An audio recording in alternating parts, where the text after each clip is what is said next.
ជំរាបសួរសួស្តីអ្នកទាំងអស់គ្នាខ្ញុំឈ្មោះ Sigma Welcome to Basic Human Talk កាលពី2អាទិត្យមុនគឺគូកណាត់របស់ខ្ញុំហើយខ្ញុំចូលវ័យ33ឆ្នាំហើយនៅឆ្នាំនេះហើយនៅពេលដែលអាយុកាន់តែច្រើនពីមួយឆ្នាំទៅមួយឆ្នាំការមើលឃើញជីវិតហ្នឹងគឺបានផ្លាស់ប្ដូរជាពិសេសនៅពេលដែលខ្ញុំចាប់ផ្ដើមចូលវ័យ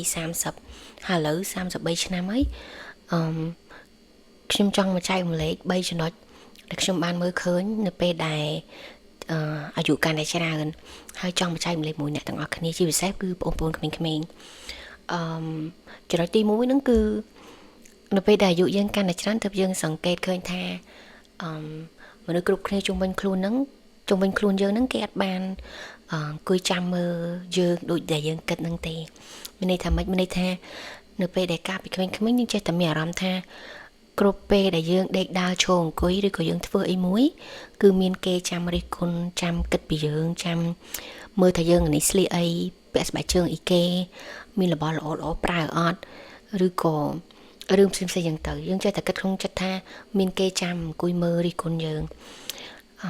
ហើយយើងចេះតែមុននឹងយើងស្លៀកអីទិញអីយើងចេះគិតអញ្ចឹងថាស្លៀកអាហ្នឹងទិញអាហ្នឹងទៅសមអត់អីចឹងទៅគឺយើងមានការគិតពីអ្នកអតីតច្រើនណាកាលយើងអាយុក្មេងណាប៉ុន្តែនៅពេលដែលយើងអាយុកាន់តែច្រើនទៅយើងនឹងសង្កេតឃើញថាគ្រប់គ្នាទាំងអស់ដែលនៅជុំវិញខ្លួនយើងហ្នឹងគឺសិតតែមានទំនួលខុសត្រូវហើយនឹងមានរឿងជីវិតផ្សេងដែលត្រូវដោះស្រាយរៀងៗខ្លួនអត់មានណាគេមានពេលដើម្បីមកអង្គុយចាំតែមើលយើងដោយដែលយើងគិតអង្ការពីយើងនៅក្មេងឯងអាយុកាន់តែច្រើនយើងនឹងសង្កេតឃើញអញ្ចឹងអានឹងទី1ទី2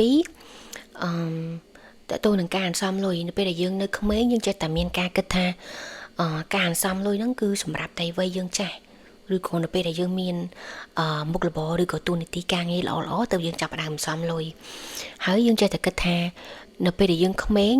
យើងអត់ចាំបាច់ត្រូវគិតរឿងការអន្សំនឹងខ្លាំងពេកទេដោយសារតែយើងធ្វើមិនឲ្យតែយើងមានលុយចាយទៅបានហើយចាំយើងអាយុច្រើនចាំយើងអន្សំនឹងគឺជាការគិតមួយដែលអត់ត្រឹមត្រូវហើយការអន្សំលុយគឺជាការដែលយើងគួរតែចាប់តាំងពីយើងអាយុក្មេងៗពីព្រោះអីនៅពេលយើងចាប់ផ្ដើមអន្សំតាំងពីក្មេងវាធ្វើឲ្យយើងមានfinancial stability ហ្នឹងល្អមានន័យថាលំនឹងហិរញ្ញវត្ថុយើងកាន់តែល្អនៅពេលដែលយើងចាប់ផ្ដើមពីវ័យដែលយើងក្មេងទោះបីជាការចាប់ផ្ដើមរបស់យើងចេញពីប្រាក់តិចតួចយ៉ាងណាក៏ដោយតែកាលណាយើងចាប់ផ្ដើមពីក្មេងអាយុយើងកាន់តែច្រើនទៅទើបយើងដឹងថាអាលុយហ្នឹងវាកើនអត់ដឹងខ្លួនទេទោះបីជាយើងគិតថាវាតិចតួចក៏ដោយអញ្ចឹងទៅលើកទឹកចិត្តឲ្យបងប្អូនខំប្រឹងអន្សំលុយពីអាយុក្មេងហើយកុំចាំគិតថាចាំអាយុច្រើនចាំអន្សំចាំមានការងារល្អចាំអន្សំចាប់ដើមកាន់តែលឿនកាន់តែល្អចំណុចទី3គឺការមើលឃើញពីតម្លៃសុខភាពគឺខុសពីការយើងនៅក្មេងមានន័យថាសុខភាពនេះគឺបងផ្ដោតទៅលើទាំងសុខភាពផ្លូវកាយនិងសុខភាពផ្លូវចិត្តនៅពេលដែលយើងអាយុកាន់តែច្រើនយើងនឹងសម្លឹងមើលឃើញពីគុណតម្លៃរបស់សុខភាពកាន់តែខ្លាំងទៅយើងមានសុខភាពល្អយើងមានសុខភាពផ្លូវចិត្តរបស់យើងល្អសុខភាពរាងកាយរបស់យើងល្អយើងនឹងចាប់ផ្ដើមយល់ថាយើងមានទ្រព្យសម្បត្តិហូរហៀហ្មងពេលដែលយើងដឹងថាយើងមានសុខភាពផ្លូវចិត្តល្អសុខភាពផ្លូវកាយល្អអ្នកផ្ទះរបស់យើងអត់មានអ្នកឈឺនៅពេលដែលយើងអាយុកាន់តែច្រើនយើងនឹងឃើញតម្លៃហ្នឹងកាន់តែច្រើនអញ្ចឹងទៅលើកទឹកចិត្តឲ្យបងប្អូនទាំងអស់គ្នាថែរក្សាសុខភាពខ្លួនឯងទាំងសុខភាពរាងកាយការញ៉ាំគ្រឿងស្រវឹងឬក៏ទឹកបើកម្លាំងអីផ្សេងៗហ្នឹងយើងត្រូវកាត់បន្ថយដោយសារអីយើងក្មេងយើងចេះគិតថាយើងញ៉ាំទៅយើងអត់អីយើងញ៉ាំទៅយើងមានកម្លាំងយើងចេះតែញ៉ាំពេញទៅវាអញ្ចឹងណាដល់ពេលដែលយើងអាយុច្រើនយើងនឹងដឹងថារបបអាហាររបស់យើងពីក្មេងហ្នឹងវានឹងជះឥទ្ធិពលនៅពេលដែលយើងអាយុច្រើនហើយសុខភាពផ្លូវចិត្តយើងដូចគ្នានៅពេលដែលយើងនៅក្មេងយើងត្រូវតែវឹកហាត់ការសមាធិការអានសៀវភៅអប់រំល្អៗ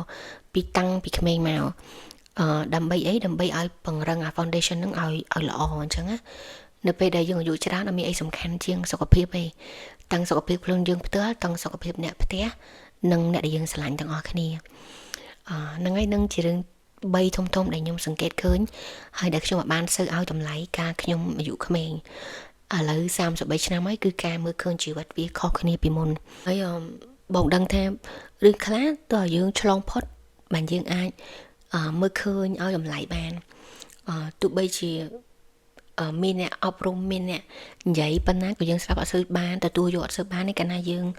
កំពុងតែនៅក្នុងអា process ហ្នឹងណារឿងខ្លះតែយើងឆ្លងផុតហើយបងដូចគ្នាកាលពីក្មេងក៏មើលអត់ឃើញរឿង3ហ្នឹងជារឿងដែលសំខាន់ដែរមើលឃើញរឿងផ្សេងៗទៀតតែអាយុកាន់តែច្រើនយើងផ្លាស់ប្ដូរការគិតរបស់យើងបទពិសោធន៍ជីវិតរបស់យើងជំរុញឲ្យយើងមើលឃើញជីវិតនៅក្នុង perspective មួយផ្សេងទៀតសូមឲ្យអ្នកទាំងអស់នេះមានសុខភាពល្អហើយសុខសប្បាយទាំងអស់គ្នា Thank you so much